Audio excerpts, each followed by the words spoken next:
any other one. You are far when I could have been your star.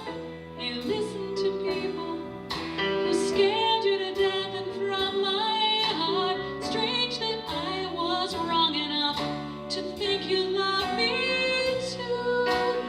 Must have been kissing a fool. I guess you were kissing a fool.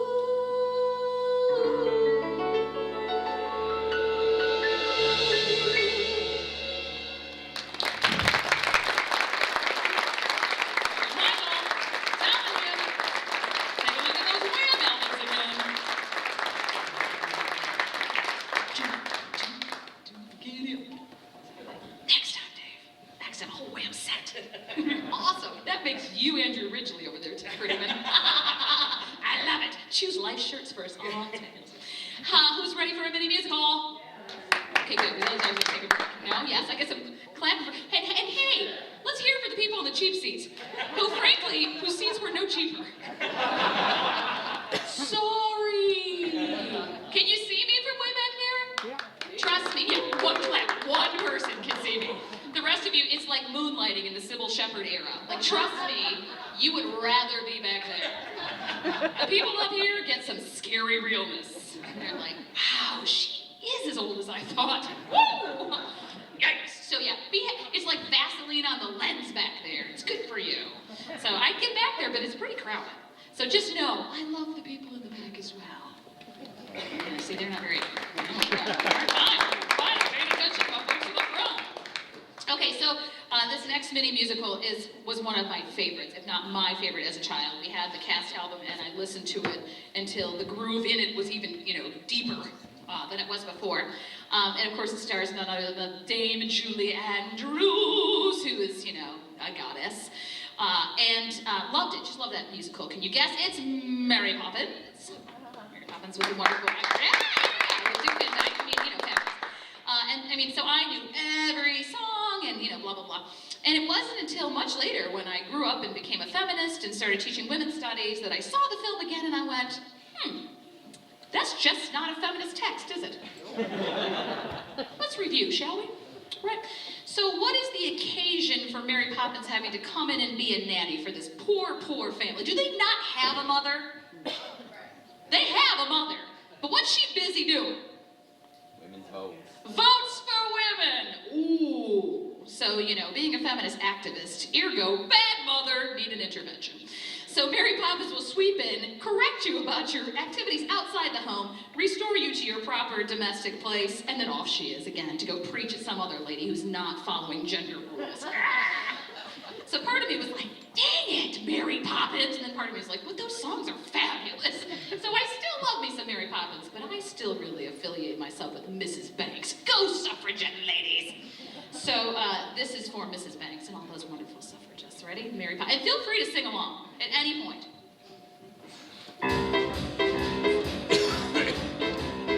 Cast off the shackles of yesterday, shoulder to shoulder into the fray. Our daughters will adore us, and they'll sing in grateful chorus. Well done, sister suffragette. I run my home precisely on schedule. At 6:01, I march through my door. I slip a sherry and pipe my due. At 6:02, consistent is the life I lead. If you want this choice position, have a cheery disposition. Rosy cheeks, no warts, play games, all sorts. Hurry, nanny, many thanks, sincerely, Jane and Michael Banks. Just a spoonful of sugar helps the medicine go down, the medicine go down, the medicine go down. Just a spoonful of sugar helps the medicine go down in the most delightful way. It's a jolly holiday with Mary. Mary makes your heart so light. When the day is grey and ordinary, Mary makes the sun shine bright. Supercalifragilisticexpialidocious. Even though the sound of it is something quite atrocious, if you say it loud enough, you'll always sound precocious. Supercalifragilisticexpialidocious. Stay awake. Don't close your eyes. I love to laugh. Loud and long and clear. I love to laugh. It's getting worse every year. Feed the birds. Tuppence a bag. Tuppence, tuppence, tuppence a bag. Chim chimney, chim chimney, chim chim chiree. A sweep is as lucky can be. Chim chimney, chim chimney, chim chim chiroo. Good luck will rub off when I shake hands with you. Everyone now ready? Let's go fly a kite up to the highest height. Let's go fly a kite and send it soaring up through the atmosphere, up where the air is clear. Oh, let's go fly a kite.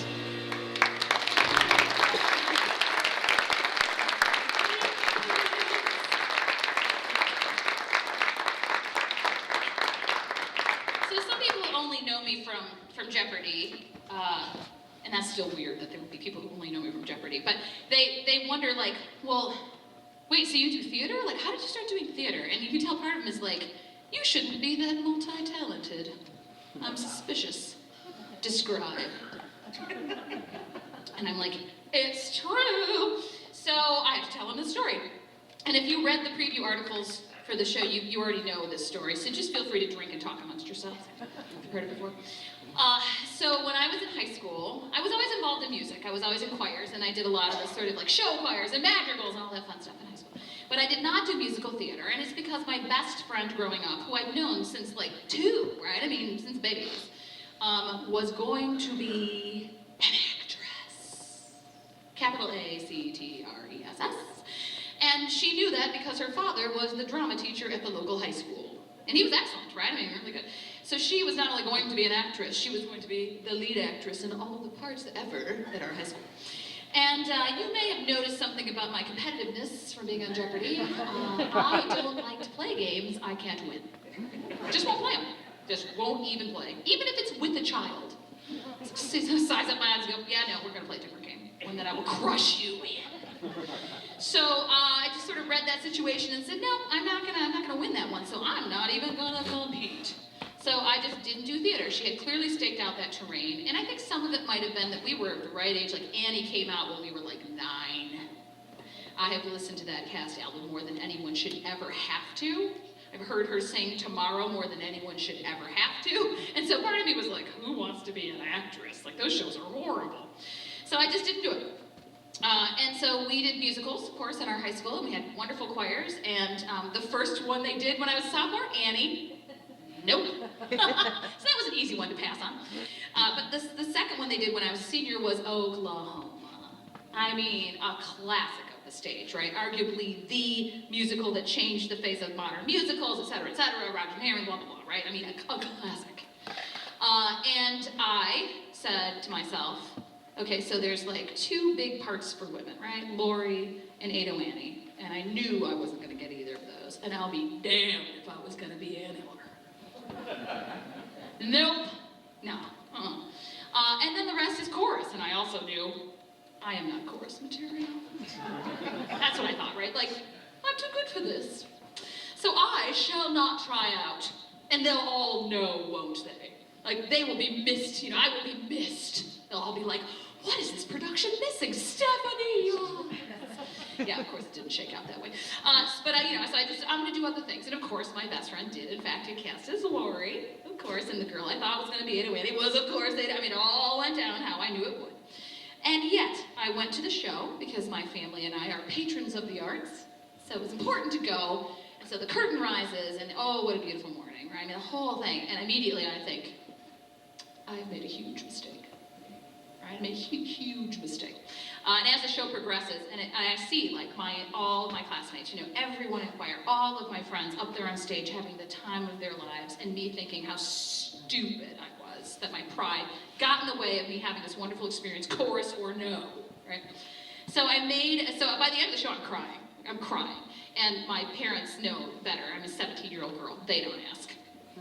There's any number of reasons a 17-year-old girl could be crying. And it sure didn't occur to them it's because I really wish I'd started to do musical theater. So I made a very, very specific promise to myself that very day when I was 17. I said, if I ever get the chance to be in Oklahoma, the show, at any time, I'm gonna do it. I don't know why I didn't say, anytime I get a chance to be in a musical, I should just try it. I was like, no, Oklahoma. So it took 12 years for that thing to come back around somewhere in my life.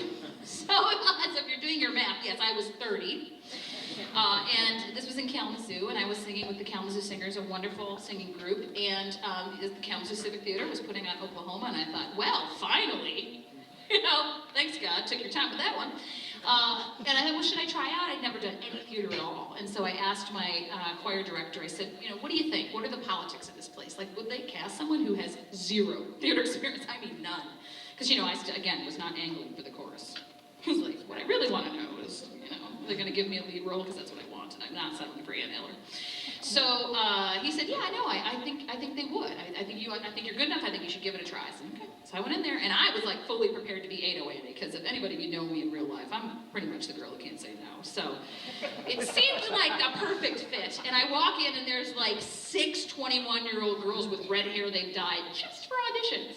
I was like, ooh, I've underestimated this. Like, this might be more difficult than I thought. So I quickly realized, too, that there weren't a lot of girls who were either trying for Lori or could sing Lori. And so, all right, Lori it is. Oh, how appropriate. I will have my best friend's part once and for all. And that is, in fact, what happened. I was cast as Lori. It was my first show ever. He has unleashed the demon spawn that you see today, the man who cast me. He is sorry. He apologizes to all of you. It's too late now. No putting that back in the can. But it was a fabulous experience, and after that I decided that it didn't just have to be Oklahoma, I would just do musical theater after that, and I've had the good fortune of being in a number of shows. It's just been a whole lot of fun, and I hope to do even more, but this is pretty fun too, I have to say. So the next song I'm going to sing for you is a song from one of the musicals that I was in, and it's not a staged musical, it was a retrospective of Harry Chapin's music. This was all his songs. And I mean, how many of you even know I bet you know one Harry Chapin song, right? Cats in the Cradle, right? Every dad is already starting to tear up a little bit, right? Just thinking about it. Well, this is actually the mother's version of Cats in the Cradle. He's a wonderful, wonderful songwriter and wonderful storyteller, and I did not know much about his music, and after doing this show, I had just a real appreciation for how tremendously talented he is as a songwriter. So this is a song I'd like to share with you, so mothers, get out your hankies, it's a tearjerker, called Tangled Up Puppet.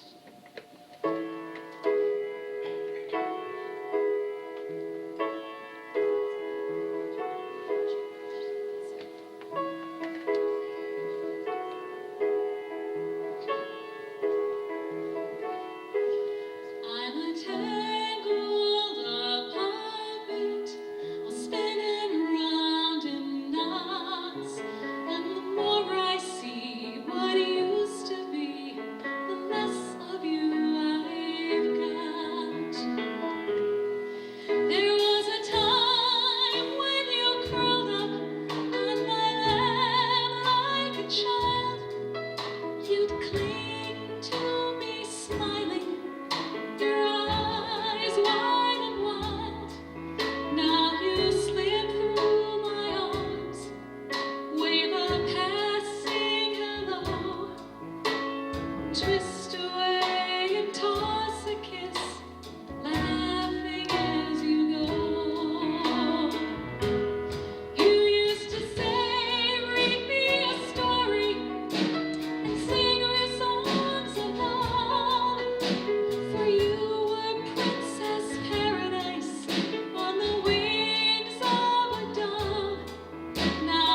chase you and tease you, trying to remake you my own. But you just turn away and say, please leave me alone. And I'm a tangled up puppet, all hanging in your strings. I'm a butterfly in a spider's web, fluttering my wings. And the more that I keep dancing, spinning round in knots, the more I see what used to be, and the less of you I've got. You are a drawer full of makeup and jewelry and things. You keep changing your moods with your bracelets and rings. But tonight, when we play tag for 5 minutes in the yard, just for a moment, I caught you off guard. And I'm a tangled up puppet, all hanging in your strings. I'm a butterfly in a spider's web, fluttering my wings. And the more that I keep dancing, spinning round in knots, the more I see what used to be, and the less of you I got. And I write your secret poems in a room just for your dreams. You don't find time to talk to me about the things you mean.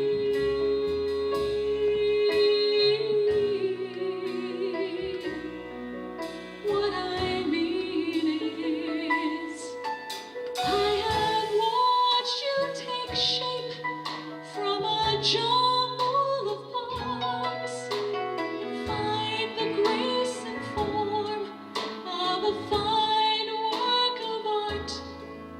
Hey, you, my brand new woman, newly come into your own. Don't you know that you don't need to grow up all alone?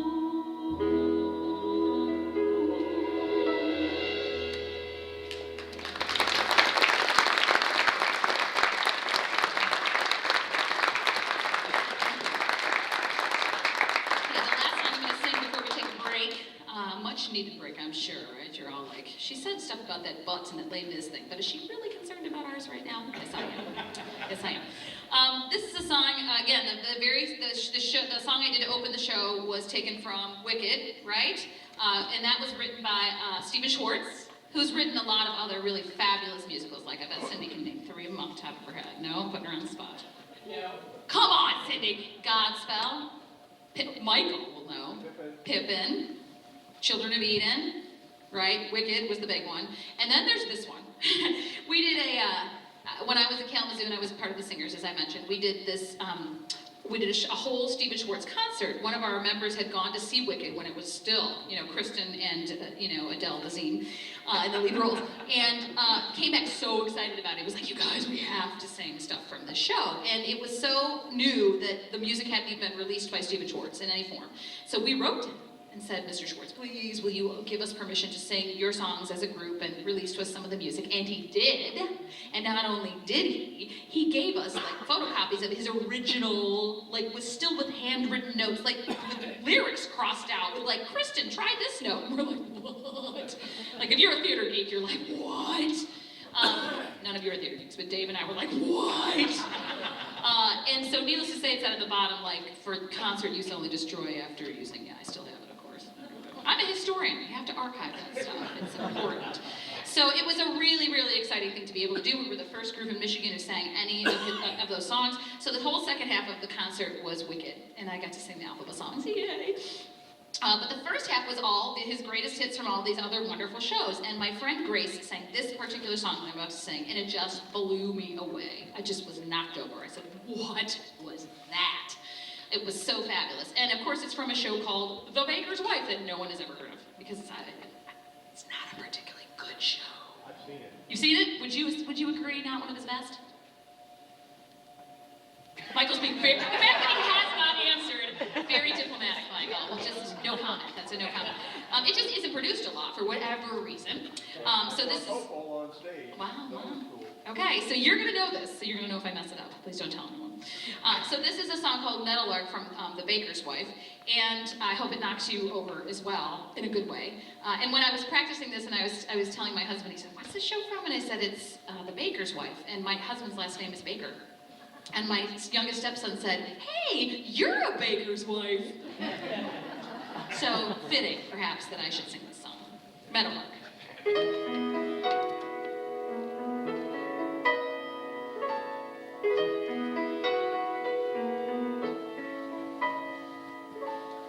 When I was a girl, I had a favorite story of the meadowlark who lived where the rivers wind.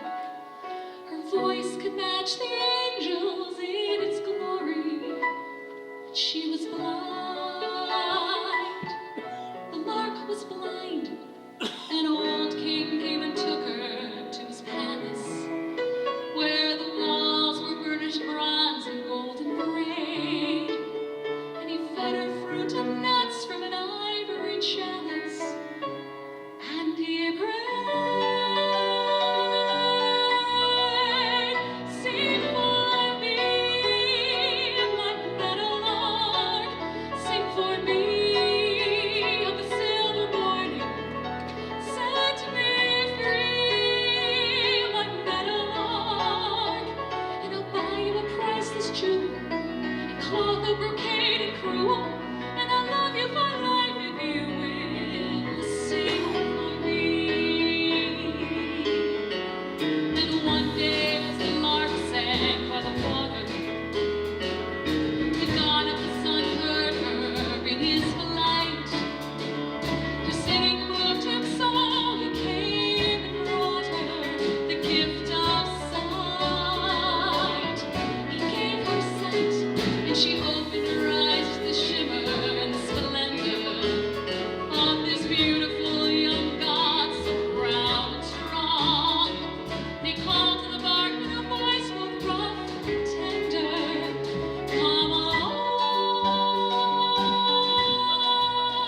fly with me, my meadowlark, fly with me to the silver morning, past the sea where the dolphins bark. We will dance on the coral beaches, make a feast of the plums and peaches, just as far as your vision reaches. Fly with me." But the meadowlark said no, for the old king loved her so. She couldn't bear to wound his pride. So the sun god flew away, and when the king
know I leave wounds behind me, but I'm hoping tomorrow find me back this way.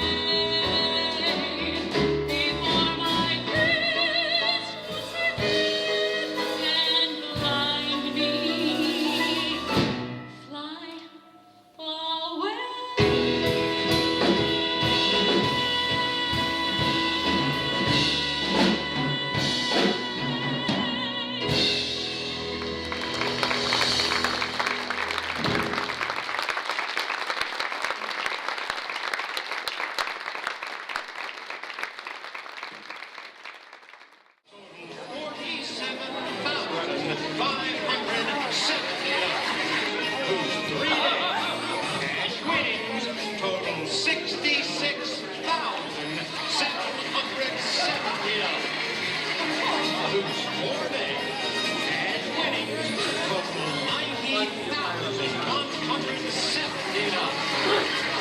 Whose 5 days cash winnings total $98,970. Whose 6 days cash winnings total $123,970. Whose 7 days cash winnings total $147,570. At the end of yesterday's show, we did some research, and guess what?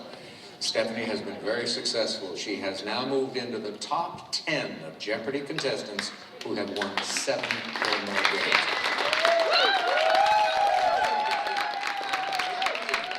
Met her husband, how? Match.com. And how many guys did you meet before you met him? I went through 12. Well, I should say went through. I went on dates with 12 other gentlemen, but my husband was lucky number 13. His last name is Baker, so he's my baker's dozen.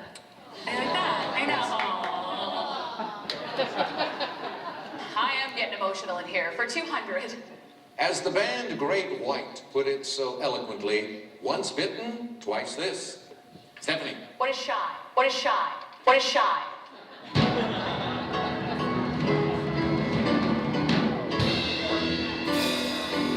Someone's being bashful. That's no way to be. Not with me. Can't you see that I am just as embarrassed as you, and I can understand your point of view. I've always been shy. I confess that I'm shy. Can't you guess that this confident air is a mask that I wear because I'm shy? And you can be sure, way down deep I'm demure. Though some people I know might deny it, at bottom I'm quiet and pure. I'm aware that it's wrong to be meek as I am. My chances may pass me by. I pretend to be strong, but as weak as I am, all I can do is try. God knows I try, but I'm frightened and shy. And despite the impression I give, I confess that I'm living a lie, because I'm actually terribly timid and horribly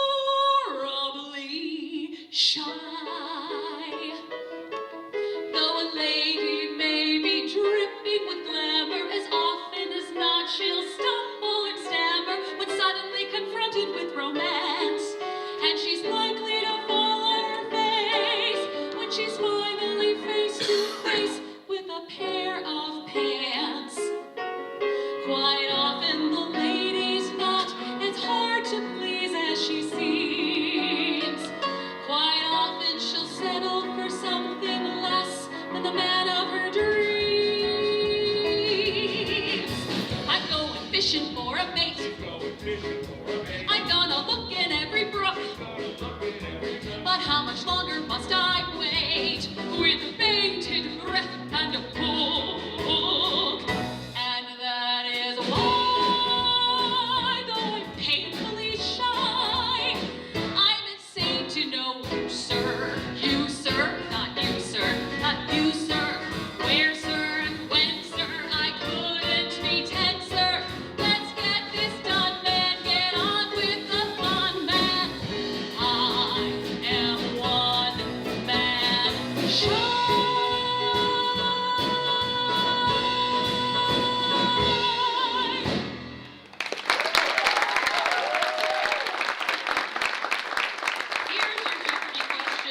this Carol Burnett musical provided her with her first starring role on Broadway. It's the one that the song just came from.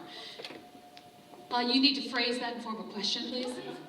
What is Once Upon a Mattress? Give that lady a prize. I don't know what it is. Here. Well earned. Yeah, Once Upon a Mattress, which is one of those things like, oh, if only I'd known about that show, and I hadn't been dead set on just that Oklahoma thing. I really would have set my hat at Once Upon a Mattress, because the story, how do you know it? Know the show. Okay, enough that I need to fill it in for the rest of you. Again, those of you who know, talk amongst yourselves. So it's Princess Winifred. This was Carol Burnett's starring, a debut role on Broadway. They called her Fred. It's the Princess and the Pea story. It's a retelling of the Princess and the Pea story. So there's, Prince is looking for a mate, and she comes struggling up through the moat, and she's anything but shy, and the queen is like, not her. But by the end, of course, she wins him over, and it's true to find out that she's truly a princess, so she's a suitable mate.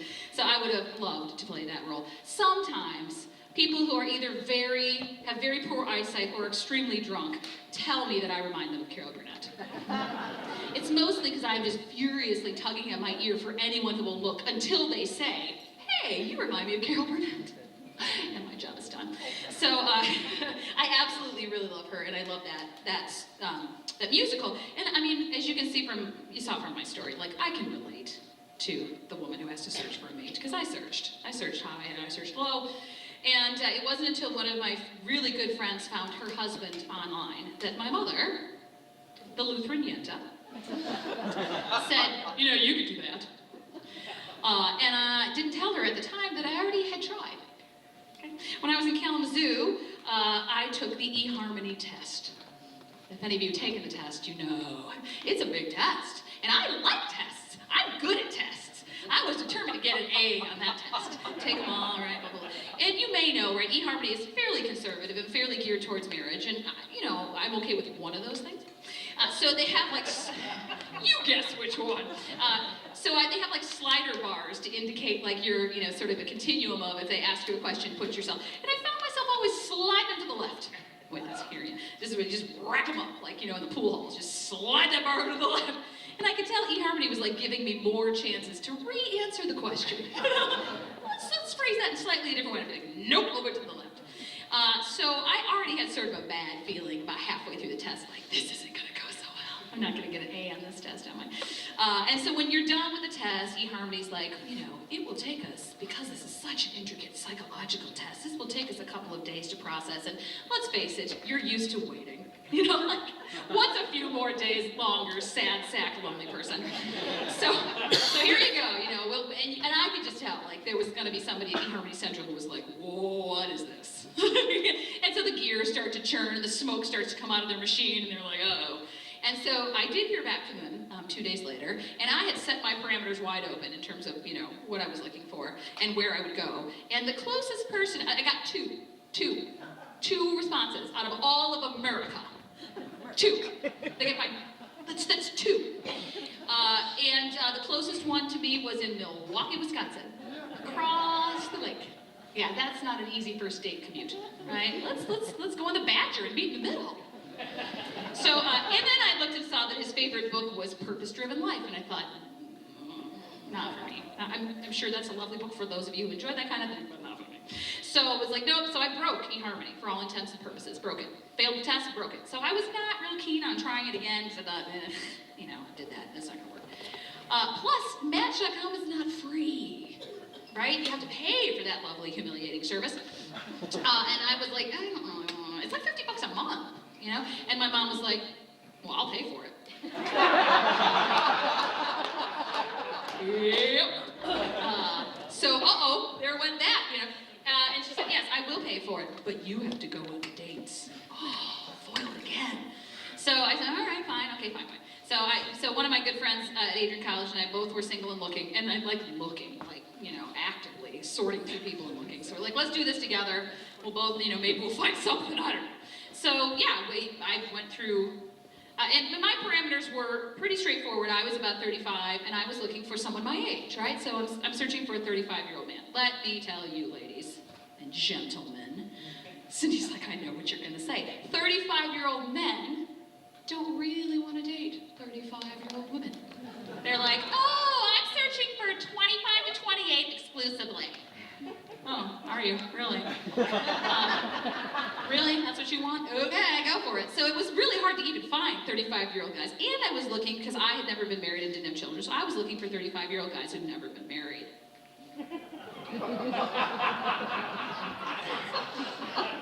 The fact that you're laughing tells me you know where I'm going with this. There's about 3 types that these guys fall into, right? And the first one was my very first date, which is to say the closeted gay man.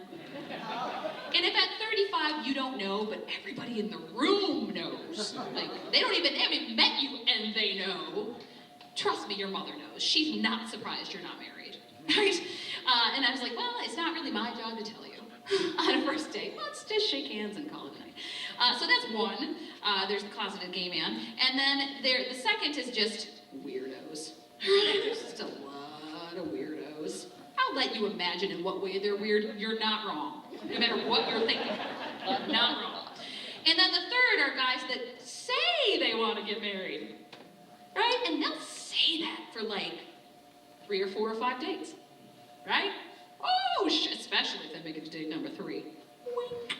They will say, oh yeah, totally looking, love kids, love them, woo, can't wait. Are we on date number 3 yet? Oh, okay. So yeah, not so great. And I mean, did you love my little slip there? Went through, whoosh. Awkward. Yeah, I had to back that one up. For the record, I think I only went through like 6. Just so you know, not all 12. Because the first one was a closeted gay guy. So it was a long, long search, and so by the time I went through 12, I was really sort of ready to be done. I was just like, you know what, I'm done with this. Ready to take a break. And so popped into my inbox an unsolicited email from somebody who did not fit my search parameters because he was a divorcee. Ooh, with stepchildren. It's not for nothing I played the Baroness in The Sound of Music. I think people were a little frightened of what kind of stepmother I might become. Would I fulfill the stereotype? Indeed. Let's see. My mother-in-law's right here. She thinks I'm fabulous, I'm sure. There used to be 3 stepsons. There's only 2 now. Boarding school. So I was a little skeptical.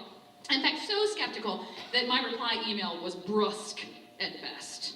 Curt, you might say. Disrespectful or rude, others might say. I wrote back and I said, give me 3 reasons why I should date you. And if one of them is that you're Stephen Colbert, the other 2 don't matter. To his credit, he wrote back. That was already promising. And his reply was grammatically correct, ladies and gentlemen. Right? No small feat in this day and age. And he had a very lovely reply. It was just sort of the right, he too, I found out later, he was like ready to hang the whole thing up too, and changed his search parameters because he was looking for a divorcee with children. Baggage. Like Grand Central Station baggage, right? So he really needed someone with less baggage, or at least her own unique baggage. So it turned out, we decided to meet, and I violated all of the cardinal rules of online dating, which is to say, I met him, I went to his house. Alice is already aghast. You did not! Yes, I did, ma'am. I went to his house on a Sunday when like nothing else was happening. I don't think I told my mom where I was going. Nobody knew, right? He lives out on a deserted road without cell phone service. So if he wanted to kill me, it would have been done. Just done. I'd be out there and a patch of corn would be growing a little bit higher. Fortunately, he chose not to murder me. Instead, we had a wonderful first date. I used to call my mom at like halftime. I'd slip away, go to the bathroom, and I'd give her a phone call to assure her I was on the date and to let her know how it was going. And be like, yes, it's a gay guy, or no, it's a weirdo, or whatever. And I had such a great time with Doug that I didn't even call her. Didn't need to. Knew something weird was going on there. He almost beat me in Trivial Pursuit. Whoa. I know, almost. It was close. And then I just turned it up a notch. It was like kind of coasting, and then I was like, all right, he showed himself. Now I'm gonna crush him. I'm just gonna go for like 3 wedges in one turn. Boom! And he was like, I'm like, I know. So yeah, I walked into that house.